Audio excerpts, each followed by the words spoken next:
İllet tüzelmegiçe millet tüzelmez. Bizdeki illetler. Abdori Nizamiddin Hüseyin. Qarang'uga o'rgangan qarin odam bo'lib, әгішілі ketaverdik. Bu xil holatni keyingi chaqlarda o'zgartirdikmi? O'zgartdik degandimi ma'naviy davomini texnicha jamiyat xarakterlik tugatolmadik. Paket uchun A mahalladagi B akimizning oila etnografiyasini xotirlab ko'raylik. Akimizning qarashi mundaq. Har qanday sharoitda xotin bilan bola erning o'rnashtirishiga, gapiga shartsiz bo'ysunishi lozim. Er ailening mutlaq xo'jayini. Er bilan xotin o'rtasidagi bu xil munosabat xeyli burunla o'g'il bolalarga bo'lgan tarbiyada asosga ega bo'lgan. O'g'il bolalar kichik vaqtida kishilardan xotin qizlarning qimmati yo'q, chechi uzun aqli qisqa, xotinning yarim xudosi er, xotin qizlar erlarning ehtiyoji uchun tug'ilgan deganlarni o'rganadi. O'g'il bolalar qizlar bilan aloqalash jarayonida qizlarga ko'zga ilmaslik muomalasida bo'lishni o'rganib oladi. Shunga cho'ng bo'lib to'y qilgandan keyinmi ayolini hamriyim deb qaramasdan xizmatchi o'rinda ko'rdi.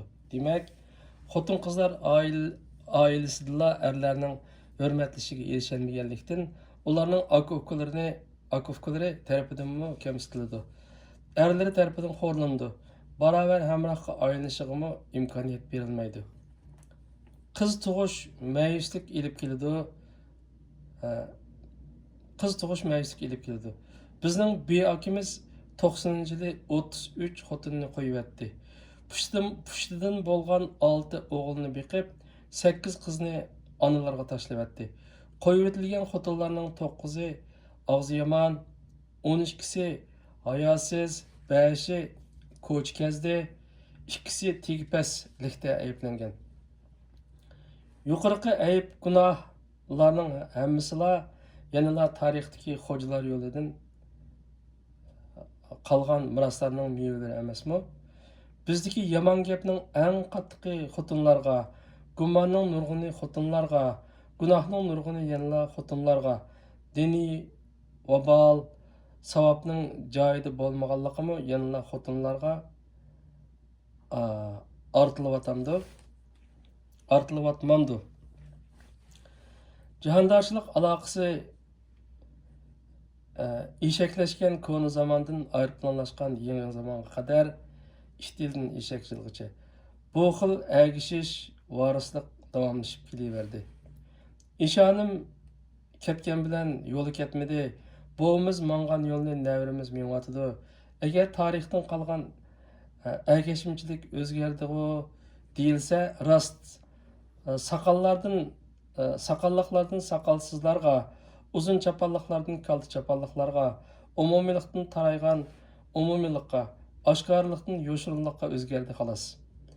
Bulardan burunqılar ägişini xanıqa, tönekxana, mazarlar tariqat sorunlarda öğrengen bolsa, keyinkiler başqarak yerlerde ägişini özgerdi. Ägişini öğrendi.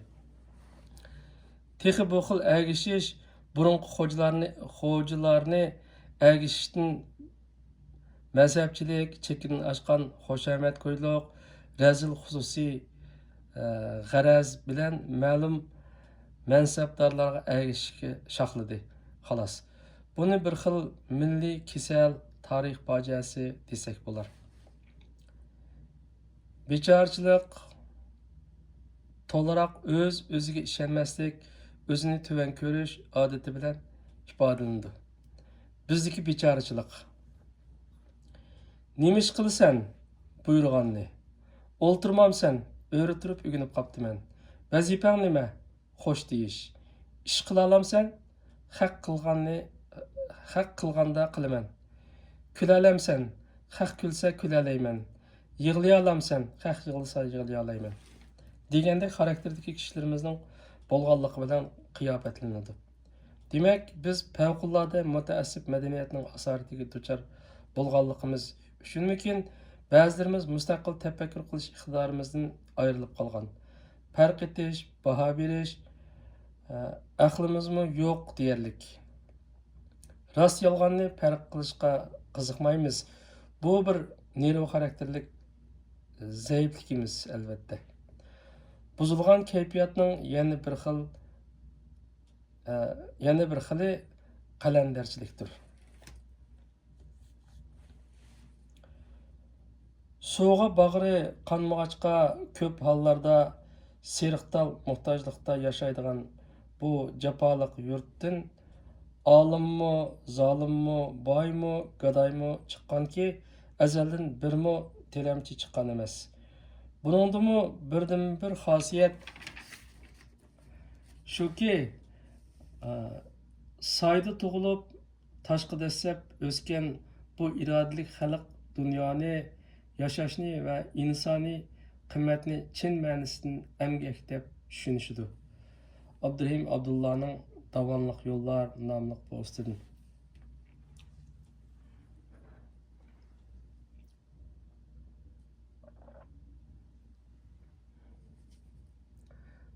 Qalandarchilik deganimizda bizda o'tmishda bo'lgan qalandarchilik, tilamchilik bilan mashg'ul bo'lg'usi kishilarni ko'zda tutamiz. Koni jamiyatimizda qalandarchilik qilgan ba'zi bir kasbiy peshqadam qalandarlar o'zlarining qalandarchilik yo'lini ulug'larimizdan qolgan yo'l, risolasi bor yo'l, risolada dunyoning orzu havaslaridan qo'l uzib, dunyo maishatlarini qo'g'lashmaslik, riyozat chekib, g'urbatchilikda tarki dunyo o'tish qayd qilingan. Bu yo'lda to'xtamay yurganlik oxiratlikni topganlikdir. Qalandarchilik nomratlikdan emas, savoblik uchundir. Qalandar peshonasiga bitilgan rizqini izlab tepib yeguvchilardir deyishidi. Shundoq ekan, qalandarchilikni nomratchilik keltirib chiqargan degandan ko'ra tarixdagi tariqatchi ulug'larimiz keltirib chiqargan deyishga to'g'ri keladi.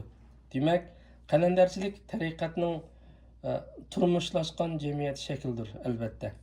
Shunga biz unda qalandarchilikni jaholat qalandarchiligi deb ataymiz.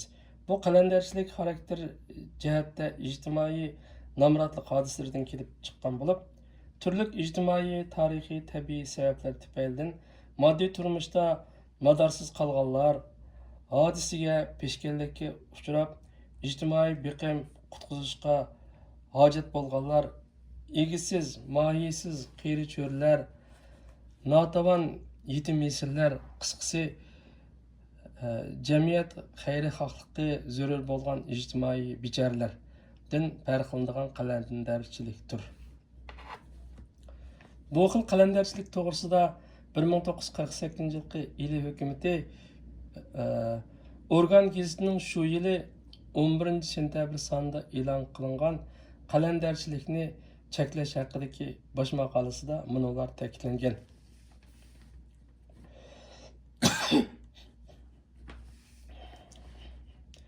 Eli tavalligida ba'zan qalandarlar har biri ot minib 2-3 dan otni yetilab yurib sahra qishloqlarga chiqib, dehqon molchi qarindoshlarimizni aldab, narsa keraklarni elib olmoqda.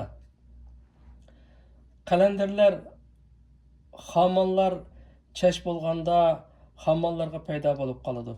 Birsi men ilmiy talib desa, yana birlari 7 qitim haramga bordim deydi. Yana ba'zilari o'zlarining avliyolik maqomiga yetganligini deyishidi. Ba'zilari ajoyib, g'aroyib ulug' kitoblarni ko'rsatib, g'oyibni biladiganligini, balo qazo, og'riq-siloqqa shifoliq ato qiluvchilar ekanligini ta'kidlashdi-da, xamondagi chashga qarab, duoga qo'l ko'tarib, tizilib o'ltirib oladi. Toki oldiga 3-4 gurjakdan bug'doy to'kilmaguncha xamondan ketmaydi. O'tgan yil kuzda yuqorqi Jag'astoydinla 10 necha qalandar tilab 300 necha xo bug'doy yig'ib olgan. Jismoniy madori obdan, tandurust kelgan bu odamlarning to'lisi ushuqliq, qimorbozlik, nashxo'rlik, o'g'irlik, aldamchilik, illatlarga ko'nib ketgan tiriktab, muttaham, nomussiz kishilardir. Jamiyat miqyosida undaqlarni cheklash, tugutish tadbirlarini yurgizish kerak. Bu cho'ng milliy vazifamizdir.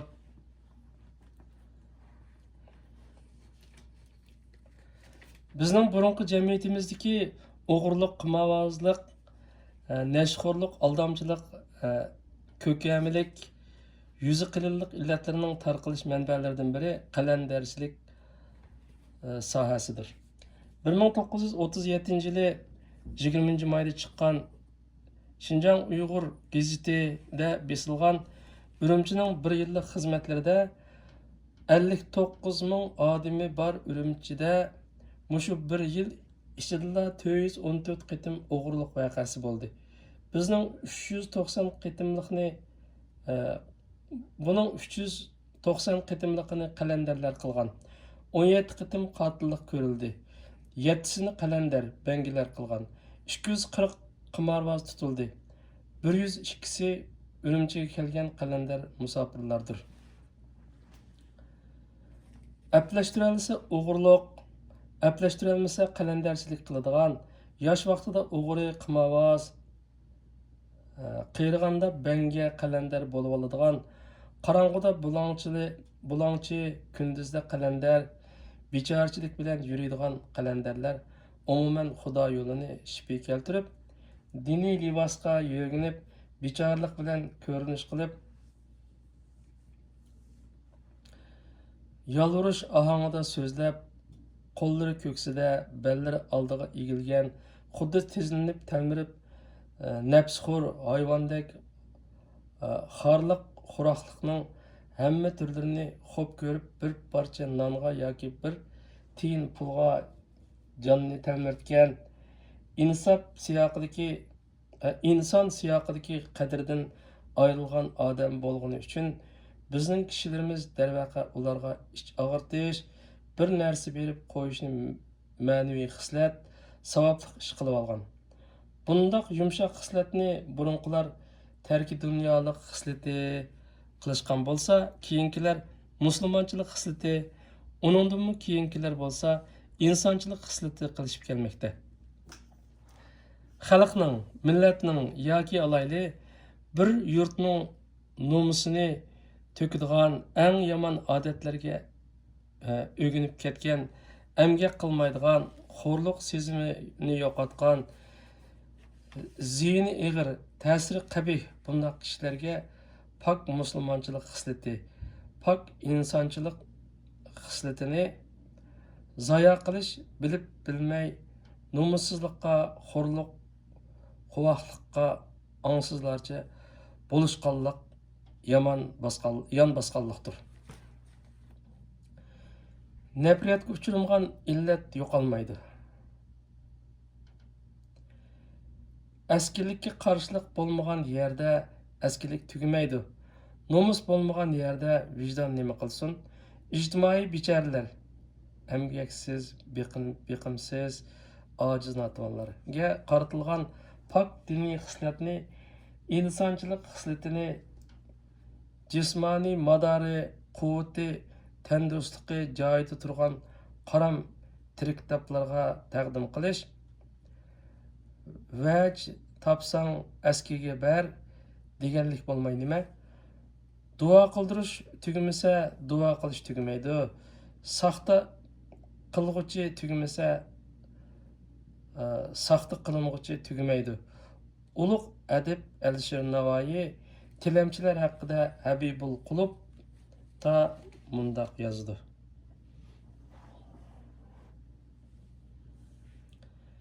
Tilamchi gadoylarning to'lisi g'ayratsiz va hayosizdir.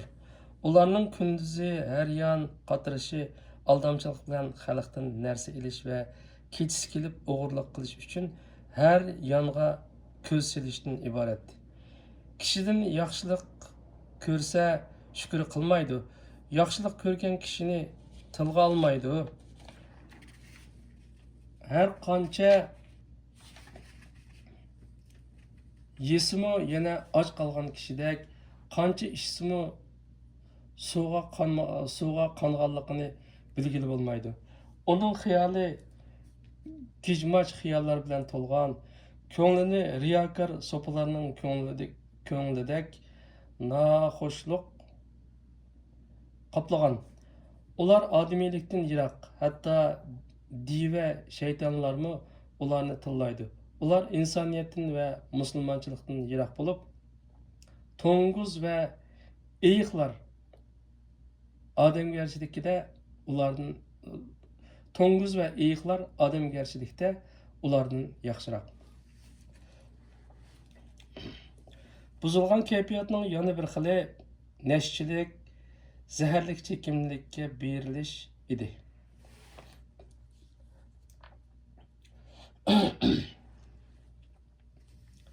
Miladi 9-asrning oxirlaridan e'tiboran Qashqariya tavasida Apaqo'ja va Apaqo'ja guruhining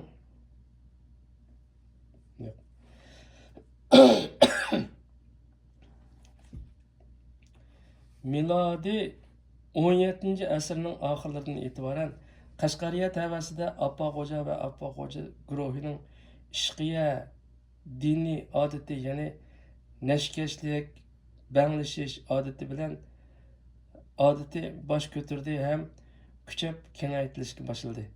Ishqiya mazhabining ibodat usuli oshiqlashish, ya'ni hashashin nashxo'rlik yo'liga kirish bo'lib, uningdan boshqa yo'l bilan ibodat ado bo'lmas edi. Ishqiyachilar to'plangan joyda yakka-yagona holda qonug'idek chilim tortib, nash chekishni ibodat deb hisoblaydi. Bu orqali Xudoga oshiqlikni ifodalamoqchi bo'ladi. Ularning zo'r ko'pchiligi sochlarini uzun o'stirib, saranglarcha hayotga qadam qo'yganligini Xudoning ishqiga o'zini pido qilganlik deb qaraydi. Mana bu Apaqo'ja ishqiya yo'lining tüp prinsipi edi. Apaqo'janing bu diniy yo'lini amaliyotda 7-asrda Ironda o'tgan Hasan Saboh amaliyotda 9-asrda Ironda o'tgan Hasan Saboh 1039-yili 1124-yili diniy tariqatining 17-asrdagi ko'chirilmasi deyishga bo'ladi. 13-asrda yashagan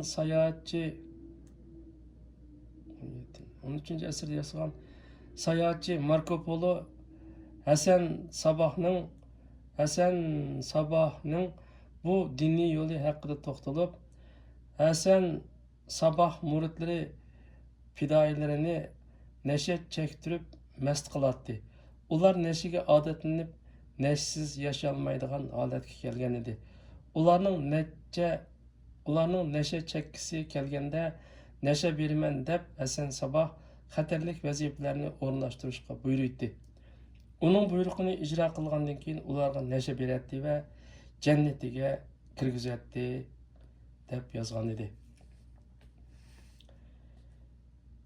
Tazkira hidoyat Apaqo'ja haqida tazkiradan bilishimizcha, Apaqo'ja ishonlik qilgan 1633-1694, xonlik qilgan 1694-1678 yillarda xos Qashqariyada uning diniy oshiqlarining soni 300 mingdan oshib ketgan. Demak, ajdodlarimiz nashkashlikni sababsiz salbiy omillar bilan emas, sabablik yumshoq qaram omillar bilan qabul qilishgan. Buni tariximizdagi eng zo'r milliy fojia, milliy buzilish demay bo'lmaydi.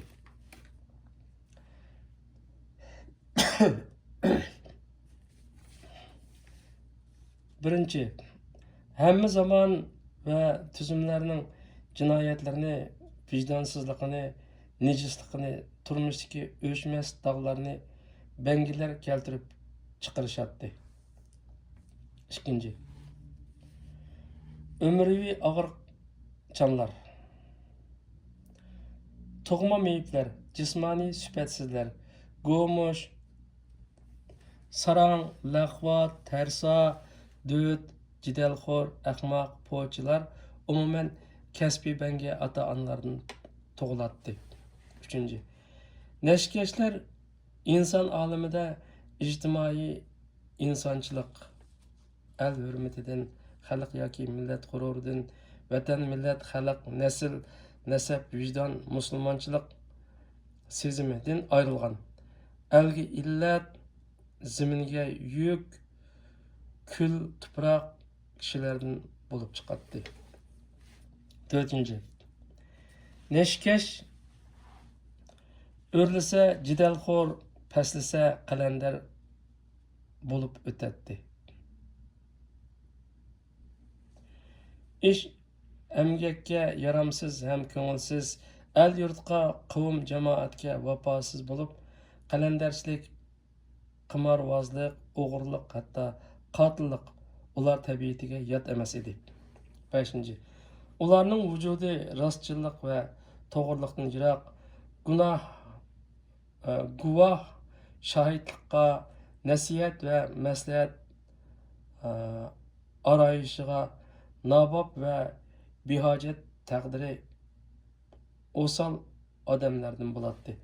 Demak, nashkashlik tugamagan jamiyatda barjas, qobil, ongliq, sifatlik odamlar to'pining bo'lishi mumkin emas. Madaniyat, ilm-fanning, sahiya, salomatlikning taraqqiyoti bo'lishi mumkin emas.